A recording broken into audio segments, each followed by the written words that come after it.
Asia will get the dunk at the buzzer. For the 8th time in school history, a Maple Girls softball team is going to state.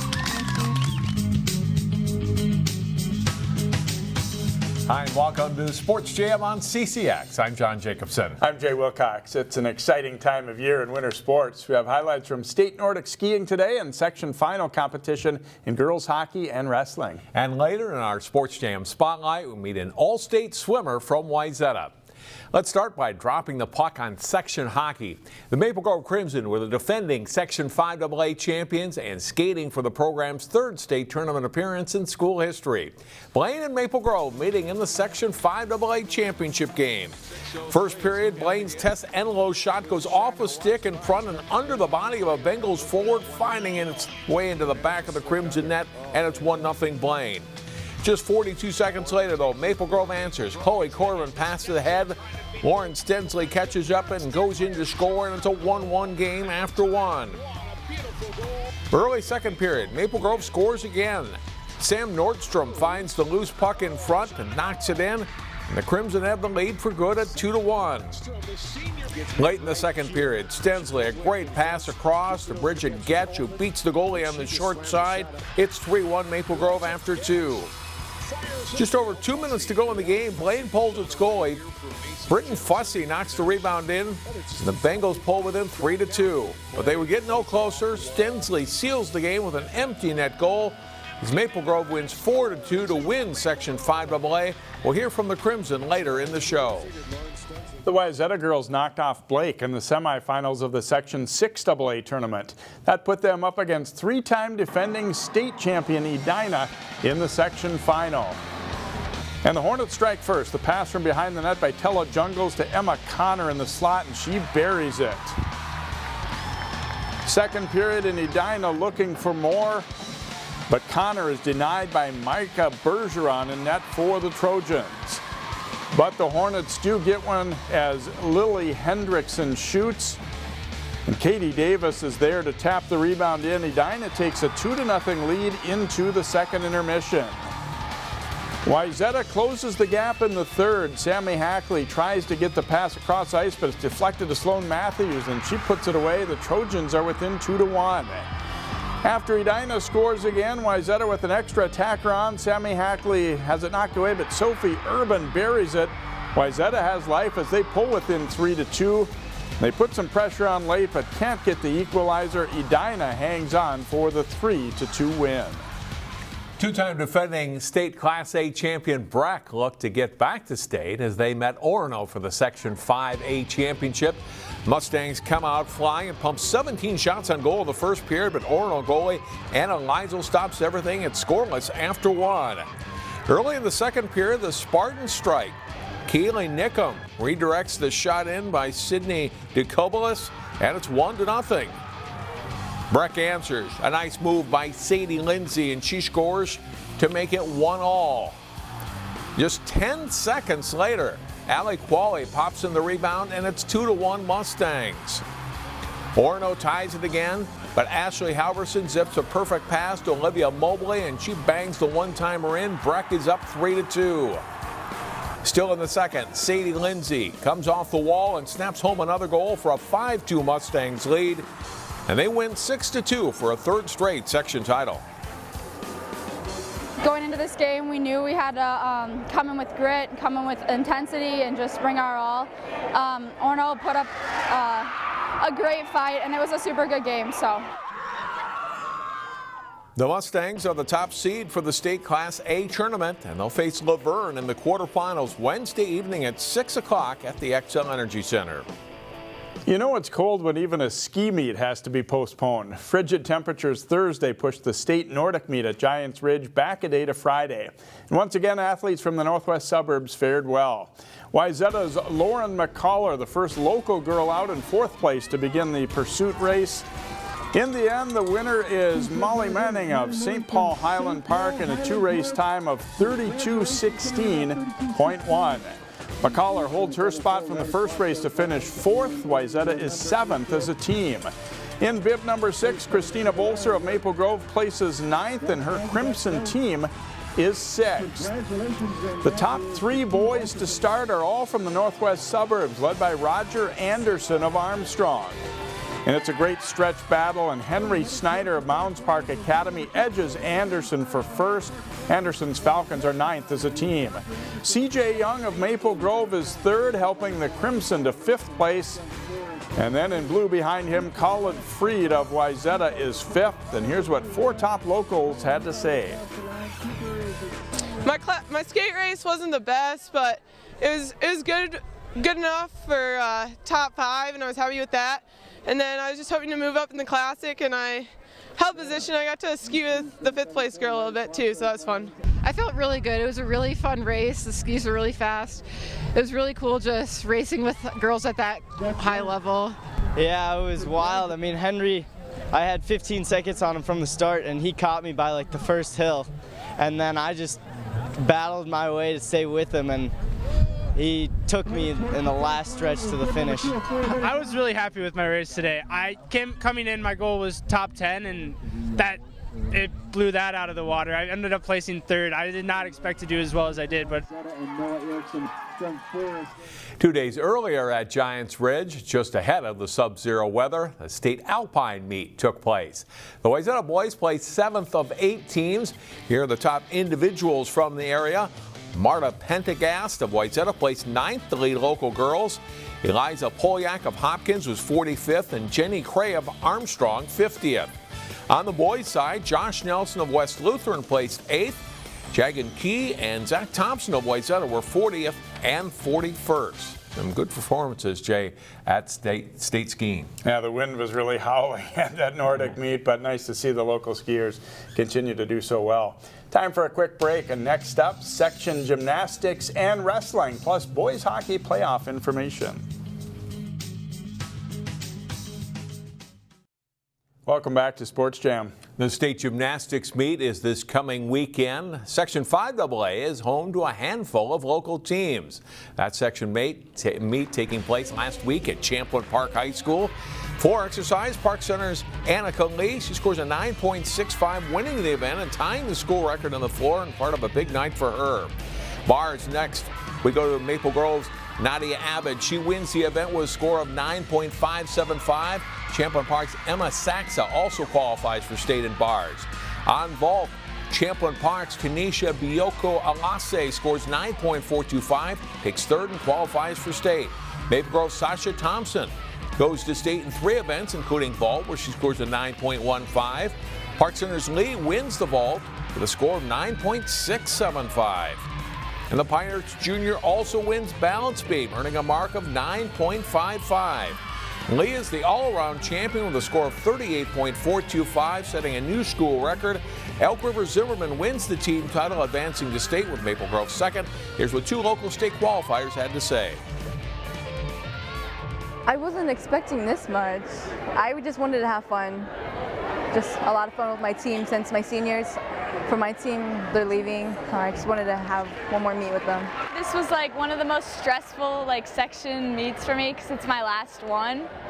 But I'm just super happy with the outcome, and I just had a lot of fun. I'm excited for state this year. Elk River Zimmerman is the team champion in 5AA. Maple Grove finishes 2nd with St. Michael Albertville 3rd. Champlin Park places 4th. And then it's Park Center, St. Anthony, Rogers, and Osseo Fridley. Wayzata's gymnastics team, after a few seasons in Section 5AA, moved back to 6AA this season. Trojans and host Hopkins were the local teams competing for spots at state Saturday. This is Wayzata's Grace Trainer competing on the vault. She lands a score of 9.5 on a great day for the senior and her team. She'll compete at state this weekend. Another state individual qualifier, Hopkins Siboney Reglos, will compete in 3 events, including 4 exercise, where she scores a 9.40. To the uneven bars, and Wayzata's Sasha Arney. She scores an 8.975 and makes state as both an individual and with the team Trojans team as well. The trainer who won state on bars 2 years ago wins the section meet with a mark of 9.575. She sweeps all 4 events in 6AA. Finally, Hopkins' Avery McIntosh is a state qualifier on the vault, scoring a 9.15. Hopkins finishes second as a team behind Wayzata. Here's what two state qualifiers said after the meet. I'm just really glad that all my hard work paid off again this year, and I'm really excited to be able to stay with my team. I don't know. It means a lot to me. I've been working really hard this season. I didn't have the best start, but I still qualified for bars. I'm competing all three events. Bars, beam, and floor, I believe, but it's okay because vault is my least favorite event. It's Wayzata heading to state out of 6AA. They score a season-high 145.75 points. Hopkins is second, ahead of Edina and Minnetonka. Trainers' all-around score is 38.225. The state meet is Friday and Saturday at Roy Wilkins Auditorium in St. Paul. Spots in the team portion of the state wrestling tournament were up for grabs over the weekend. Many of the schools in our area are in Section 5 3A, where second seed Wayzata faced top seed St. Michael Albertville in the section championship match. The 113-pound match goes to overtime. Wayzata's Cal Lonnquist gets a takedown here to win a tough 5-3 decision over Parker Jansen. STMA comes back with a big win by fall at 120 for Jed Wester, and the Knights are in control. At 126, Kyler Wong for Wayzata, Isaiah Milsna for STMA. Wong with a nice reversal on his way to a 6-2 win. At 132, Wayzata's Adam Cherney works hard for the escape, and he earns a 3-1 win over Travis Smith. 138, Wayzata's Cale Swenson gets the takedown, and he wins by decision over Cole Becker, tying the score at 12. But the Knights take the momentum as Jimmy Heil wins by fall over Cole Chardelli at 145. At 182, STMA's Wyatt Lidberg with the big takedown on Caden Homey. Lidberg wins, putting the Knights up 31-15. At 195, Wayzata's Matt Kukowski attacks and takes down Owen Vike as Kukowski wins 8-3. The Trojans get the last match of the night as Jack Carver with a pin, but they come up just short. St. Michael Albertville wins 31-27 for its 22nd straight section championship. Playoffs start this week in boys hockey. Two local squads played an entertaining regular season finale as Osseo paid a visit to Armstrong Cooper. The Wings start fast. Ben Anderson behind the net to Jack Campion. His pass hits escape at Matt Campion, buries it just 40 seconds into the game. After Osseo ties it, they go ahead as Jackson Dwyer springs Jack Pojar for the breakaway goal with 11 seconds left in the first period. 2-1 Orioles after one. The second period is all Armstrong Cooper. Ryan Battersher turns the corner on the defenseman and scores to make it 4-2 Wings. And 3 minutes later, Austin Kubelbeck gets a clean breakaway and scores as the Wings lead 5-2 after 2. Osseo storms back in the third. Carson Strike scores twice in 18 seconds to pull the Orioles within 6-5, but Armstrong Cooper holds on to win it. Wayzata's boys hockey team plays in a competitive Section 6AA. The Trojans met a late conference and section opponent last week when they played host to the Edina Hornets. And it's usually physical when these two play. Check out the hit delivered by the Trojans' Per Wagi on the Edina forward. Wayzata takes advantage of a 5-on-3 power play in the first period. Tucker Ness with a one-timer blast for a goal. Jake Keller with the assist. It's 1-0 Wayzata after one. Second period, the Hornets steal the puck in the Wayzata end. Jimmy Clark passes to Will Johnson. Back to Jackson Borst for the quick shot and goal. The game is tied 1-1. That's the way it stays the rest of the night. Edina goalie Loudon Hogg finishes the night with 28 saves. And at the other end, Garrett Bonello makes 21 for Wayzata. This game ends in a 1-1 tie. Trojans play their first section game at Edina Thursday night. And that does bring us to playoff time in boys hockey. And here's a look at section information. Maple Grove is the number 2 seed behind Blaine in Section 5AA. Centennial is third, followed by Totino Grace, Champlain Park, and Osseo. The quarterfinals are Thursday. Grace and Champlain Park meet at 8 o'clock at Coon Rapids Ice Center. At the Ice Forum in Champlain, it's Osseo versus Centennial at 6, and Spring Lake Park against Maple Grove at 8, and the semis are Saturday. In Section 6AA, Blake and Benilde are the top 2 seeds, and it's Cretin, Edina, and Wayzata. Hopkins is 8th. Quarterfinals in this section are at home rinks. Hopkins is at Blake, and Wayzata plays at Edina, with Benilde hosting Holy Angels. In Section 2A, local teams Brack and Armstrong Cooper are the 3-4 seeds behind Orono and Delano. Providence Academy is 9th. Providence has a play-in game Tuesday. If they win that, they'd face Orono Wednesday. Brack and Armstrong Cooper each have quarterfinal games on Friday, and the entire tournament is at St. Louis Park Rec Center. So an exciting time here. A couple of sections that might be up for grabs there. Yeah, definitely. I think a little more wide open than in some years past. Coming next in our Sports Jam Spotlight, we will meet a Wayzata swimmer who is ready for the final meets of a great high school career. Section boys swimming and diving meets are this week. Wayzata's Casey Stowe is aiming for another strong showing and a trip back to the state meet to defend his title in the 100 backstroke. Jason Melillo profiles the Trojan senior in this week's Sports Jam Spotlight. Casey Stowe's coach calls him the total package. He's abundantly talented, but he's got a lot of drive too. Great student of the sport. Stowe was swimming in varsity races as an 8th grader and qualified for the 2016 state meet. He admits that first season was nerve-wracking, but also crucial to his progression. The way it turned out was nothing I really expected at all, and I was able to swim with, the seniors that year, so it was really a special experience and a learning experience for me, learning all the fine details of swimming with those older swimmers was really helpful to me. And the student is now the teacher. You see, Stowe is a bit of a swim nerd, so he tries to pass on his knowledge to others. I have an extreme passion for swimming, and so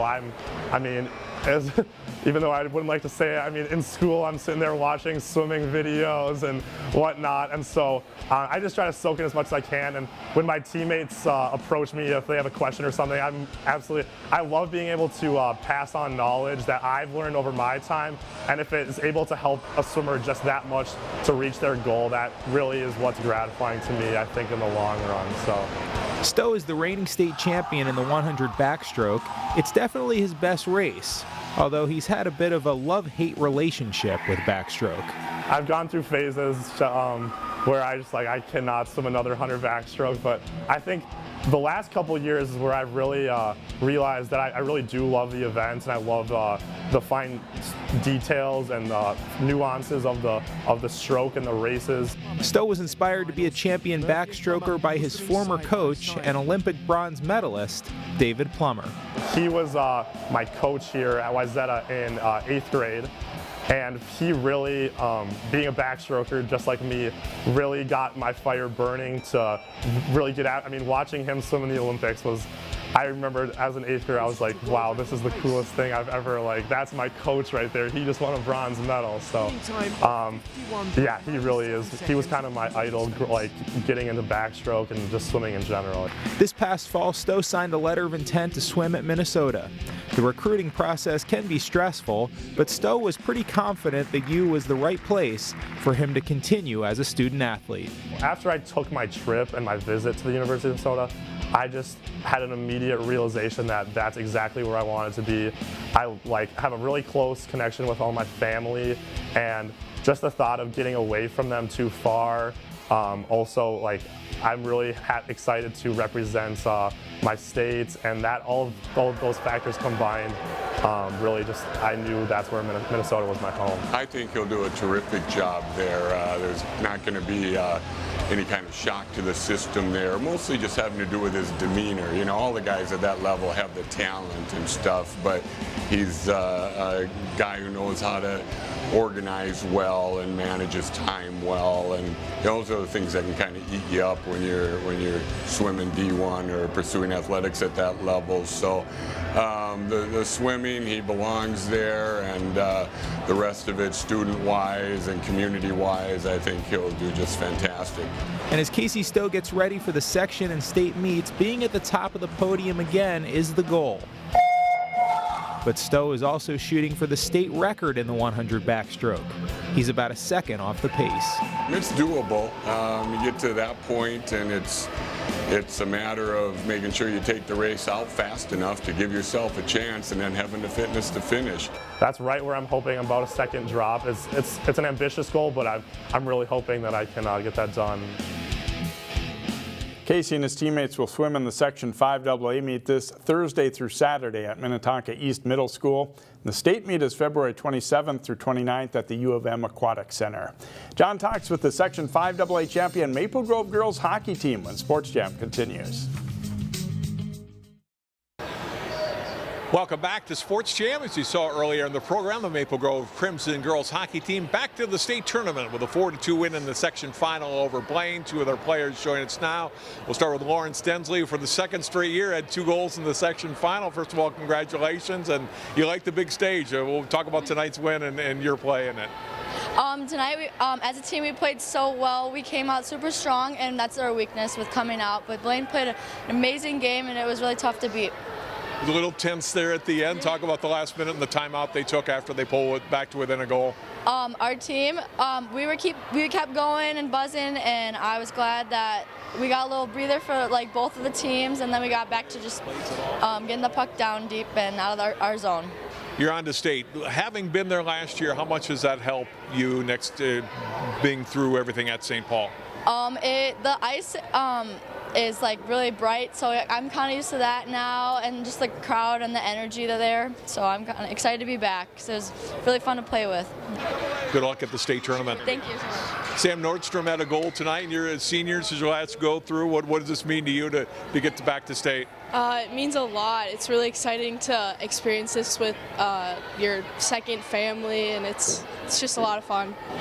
It was 1-1 after the period. You got the goal that put your team ahead for good in the second. Talk about that play.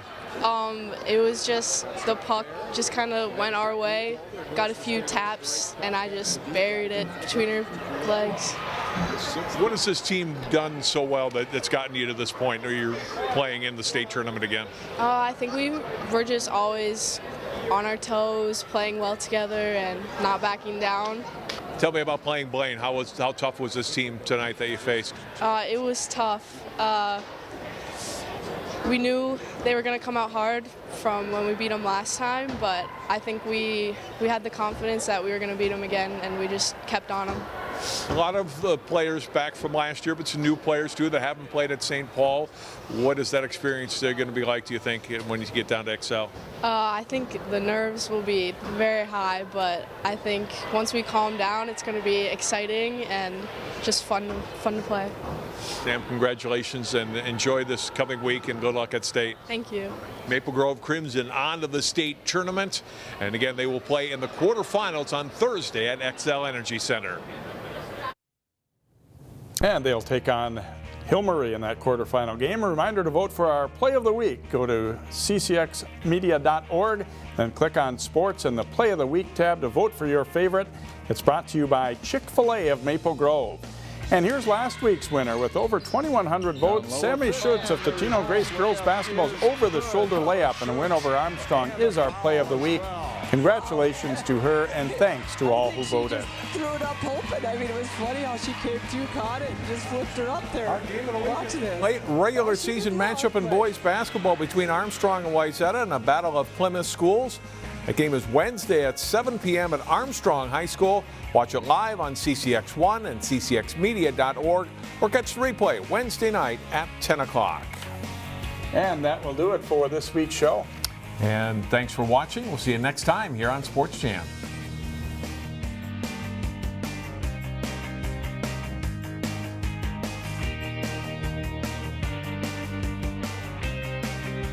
Looking for local? Even more local? CCX Media gives you the option to connect with your community on multiple levels. CCX Create welcomes you, community residents, to connect and experience television in an exciting way.